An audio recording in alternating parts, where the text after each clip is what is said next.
¿Qué tal? Buenas tardes. Bueno, vamos a ver los géneros de opinión, entre ellos la opinión, la editorial, la crítica y la carta de lectores. Bien, a diferencia de los géneros de información, los géneros de opinión se basan en la argumentación. ¿Qué tiene la argumentación? Bueno, son ciertas formas que nosotros tenemos para convencer al otro, para que piense o vea las cosas como nosotros creemos que son. Es decir, mostrarle a nuestra realidad o nuestra percepción de las cosas como la única manera en que son las cosas. O por lo menos desviar la mirada que tiene el otro acerca de esas cosas de una forma más cercana a lo que nosotros creemos. Vamos a ver un ejemplo. Bueno, en democracia, cuando buscamos convencer al otro por medios persuasivos, a través de la palabra, tenemos un emisor y un receptor, ¿sí? Uno busca convencer al otro. Bien, cuando expone, tiene una parte que es la muestra, que es decir, los casos, los ejemplos que pone, y lo que demuestra, es decir, que a través de esos ejemplos, de esos casos, va a demostrar que su teoría es correcta. ¿Qué tiene que hacer siempre? Bueno, nunca atacar a su receptor, porque su receptor o se va, o no lo escucha, o incluso pueden llegar a un punto de violencia. Pero, como debería conocer a su receptor, lo que tiene que atacar es a su antagonista. Vieron que, por ejemplo, hoy en día hay muchas marchas a favor de la cuarentena o en contra de la cuarentena. Bien, ¿quiénes son las voces que hablan a favor de la cuarentena o en contra de la cuarentena? Bien, detectar esas voces y en base a que nuestro receptor se pare en un lugar o en otro, atacar a esas voces que sostienen a través, por ejemplo, de los medios, ya sea los tradicionales o las redes sociales, atacar a esos personajes, nunca a nuestro receptor, porque a nosotros nos interesa que nuestro receptor piense algo parecido a lo que pensamos nosotros. Obviamente, una de las estrategias es utilizar puntos que tengo en común con mi receptor para, por ejemplo, el bien de la patria, la seguridad de todos, una mejor calidad de oportunidades, ¿sí? Conociendo a mi receptor voy a saber cuáles son los puntos en comunes que tenemos y en base a eso armar nuestra argumentación. Bien, formas de argumentación. Tenemos dos. Tenemos varias, pero nosotros vamos a ver dos. Las deductivas y las inductivas. Las deductivas en general parten de un saber indiscutible y de esa regla general van a lo particular. El ejemplo clásico es el que, por ejemplo, les muestro acá. Todos los hombres son mortales. Sócrates tomó la cicuta es un veneno mortal. Por ende, ¿qué va a ocurrir? Bueno, Sócrates va a morir. Con las dos premisas anteriores yo ya sembré en mi receptor la idea de lo que va a ocurrir, ¿sí? La verdad de las premisas, tanto la primera como la segunda, va a generar la verdad de la conclusión. Por eso, cuando tenemos que destruir un argumento deductivo, lo que tenemos que ver es que si son reales esas premisas. Por ejemplo, si yo digo, todos los zurdos manejan mal, bueno, esa es una generalidad muy discutible. Con lo cual después no me interesa que me digas, todos los zurdos manejan mal, vos sos zurdo, por ende no te presto el auto. ¿Me entienden? Entonces hay que chequear que esas premisas en los argumentos deductivos sean correctas. Si no, el resultado va a ser erróneo o falso.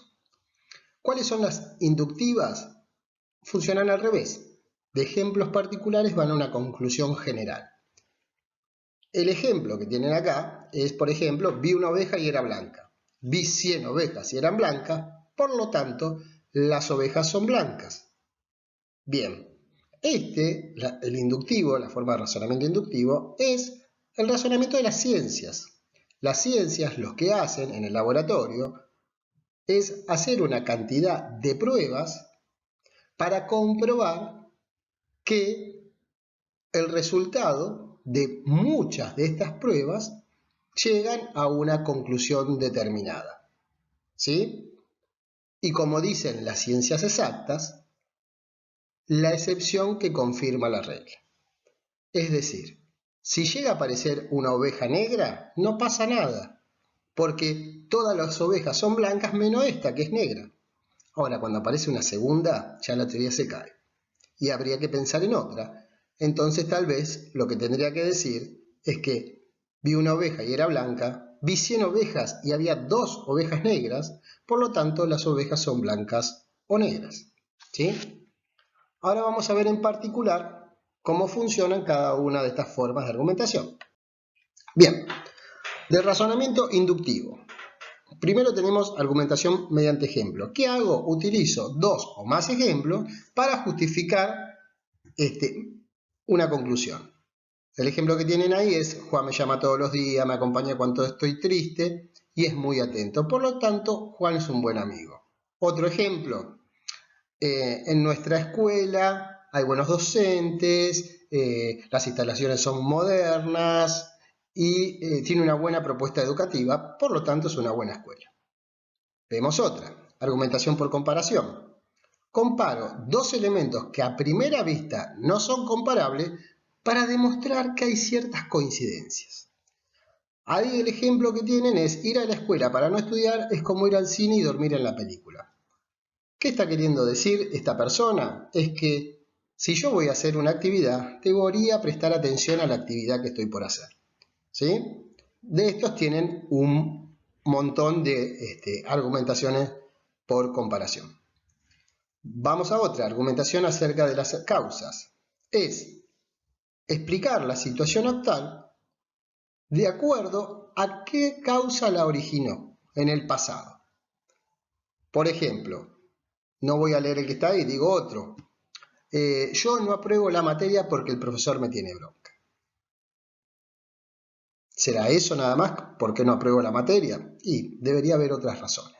Bien, vamos a otra, argumentación por autoridad. Lo que hago es buscar una persona que sea representativa, pero no solo para mí, sino también para mi receptor, para reforzar mis ideas. Salgo del ejemplo que está ahí y el muy utilizado es: no, lo que pasa es que tu hermano no está de acuerdo. ¿Me entienden? Lo que estoy usando es la voz del hermano que no está ahí presente para en realidad decir que yo no estoy de acuerdo. ¿Sí? Pero ¿qué pasa? Tiene que ser ese hermano respetado por el receptor, porque si no, no llega a ningún lado. Si yo, por ejemplo, les digo que Donald Trump dice que los pobres deberían estar satisfechos con la vida que tienen porque hacen progresar al capitalismo, bueno, tal vez no sea la mejor autoridad para hablar de esto, porque si ustedes no respetan ni al capitalismo ni a Donald Trump, no, me va a jugar en contra. ¿Sí? Por ende, cada vez que cite una autoridad, tiene que ser una autoridad que sea respetada tanto por emisor como por receptor. Bien, vamos a las formas de razonamiento deductivo. Bien, este es el modus ponens. Fíjense que es matemática. Si A, entonces B. Se da A, por lo tanto, se va a dar B. Es decir, si llueve, llevo paraguas. Está lloviendo. ¿Qué voy a hacer? Se dan cuenta que lo cierra directamente el receptor. Bien, vamos al modus tollens. A una causa también le corresponde una consecuencia, pero al no darse la consecuencia quiere decir que la causa no existió. Fíjense que estoy reemplazando A y B por estudio y apruebo, ¿no? Si A, entonces B. Es decir, si estudio, apruebo, pero no aprobé. Por lo tanto, ¿qué pasó? Y no habré estudiado bien. ¿Me entienden? Si voy con el ejemplo que estaba arriba, podría decir: si llueve, llevo paraguas. No estoy llevando paraguas. Por lo tanto, ¿qué cosa? Y no debería estar lloviendo. ¿Sí? 2 razonamientos deductivos más. Silogismo hipotético. Acá lo que agrego es una nueva consecuencia, es decir, si A entonces B y B entonces Z, por lo tanto A entonces Z. ¿Se acuerdan? Esta era la propiedad distributiva que decíamos: si 8 es mayor que 6 y 6 es mayor que 4, ¿qué va a pasar entre 8 y 4? Va a ser mayor. No hay forma que sea de otra manera. Fíjense que reemplazo las variables A, B y Z por estudiar, aprobar y título de secundario. Entonces el ejemplo es, si estudio, entonces apruebo. Si apruebo, entonces tengo el título del secundario. Por lo tanto, si estudio, tengo el título del secundario. ¿Sí? Vamos al último, silogismo disyuntivo. Se divide en dos opciones. Reparto el mundo en dos opciones. Es decir, ¿querés Coca o querés Pepsi? Si me decís que no querés Coca, bueno, entonces querés Pepsi. Acá, obviamente, el peligro que ven es que parto el mundo en solo dos opciones, cuando en general debería haber varias más. Bien, el tema es que, ya van a ver, existen varios errores en estos razonamientos que me llevan a falacias. Falacias, ustedes lo conocen vulgarmente como mentiras. En realidad, son argumentos que parecen verdaderos, pero en el fondo no lo son.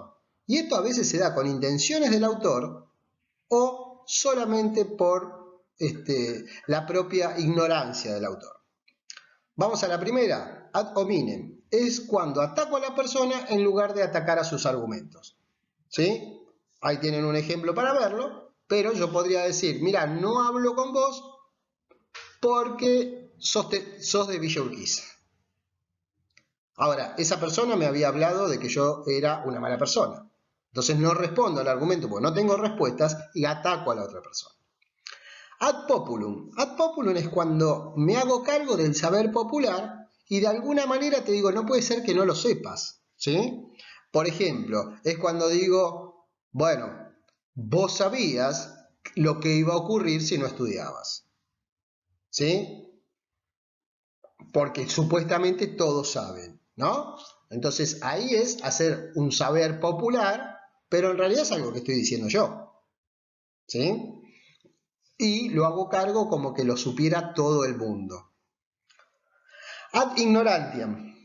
El ad ignorantia tiene que ver con ignorancia y como somos ignorantes de muchos temas, yo puede ser que sostenga o refute alguna verdad solamente porque no hay pruebas. Ahí puse la de Dios, pero puede ser de los fantasmas, de los extraterrestres, etcétera, etcétera, etcétera. Como no hay un acuerdo científico y pruebas científicas de la existencia de estas cuestiones, es probable que yo diga casi cualquier cosa en esas áreas donde no existen comprobación. Ad misericordiam. Bueno, tiene que ver con la misericordia. Yo por lástima, por pena, te doy la verdad. Es cuando yo digo, bueno, está bien, tenés razón. La verdad es que no tuviste una buena vida. Bien, yo le doy la razón no porque me convenza, sino porque me da pena. Ahora, esto en el fondo también es una estrategia, porque yo me gano la buena voluntad de la persona y tal vez el día de mañana gane otra discusión. Ad nauseam es la de los nenes. Repetir, repetir y repetir hasta convencerme. El famoso me compras, me compras, me compras, me compras, me compras. Y llega un momento que de estar aturdido, de que me genere náusea, que me diga siempre lo mismo, le termino comprando lo que quiero. La falacia del espantapájaros es tergiversar las palabras del otro. Ahí tienen un buen ejemplo. Mamá, siempre me pedís que actúe como un adulto. Bueno, te mentí porque yo lo que veo es que los adultos siempre mienten. ¿Sí? Esta es una manera de dar vuelta a lo que vos decís y usarlo en tu contra. Después tienen la generalización a partir de datos insuficientes. Acá hay varios errores. Por ejemplo, si habíamos dicho que la argumentación mediante ejemplo era dos o más ejemplos, yo no puedo usar un ejemplo para decir que la escuela es buena, que tal persona es mala. Tendría que usar varios ejemplos para que sea más sólido. En el punto B, usar ejemplos irrelevantes o poco representativos. Por ejemplo, si yo digo que qué raro que tal persona sea buena porque es de Escorpio. ¿No? No, la verdad que es irrelevante el signo que tenga. O podría decir, bueno, la verdad que juega bastante bien al fútbol a pesar de que tiene pecas, por ejemplo. No tiene ningún sentido. Y la otra es una que se suele ocurrir mucho en argumentaciones, que es echarle la culpa a una sola cosa, cuando en general los eventos son de multicausas. Ahí puse un ejemplo, yo digo otro. Por ejemplo, el problema de la Argentina es que tiene malos políticos. Y ese es el problema de la Argentina. Es el único problema de la Argentina. ¿Eso respondería a la solución de la Argentina? Y no, seguramente que no. Y seguramente que incluso no sea el problema principal. Vamos al último. Ad baculum. Acá lo que hago es, uso mi poder, ya no para convencerte, sino para obligarte de alguna forma, ¿no? Lo haces porque lo digo yo. Por ejemplo, soy tu jefe y te digo, quiero tomar un café. Es una orden la que te estoy dando, no te estoy preguntando. ¿Sí? Y sabes que si no me haces el café, bueno, posiblemente esa persona tenga el poder de despedirme. Bueno, esto ha sido toda la parte de argumentación, la explicación, y después mandaré la consigna a sus correos.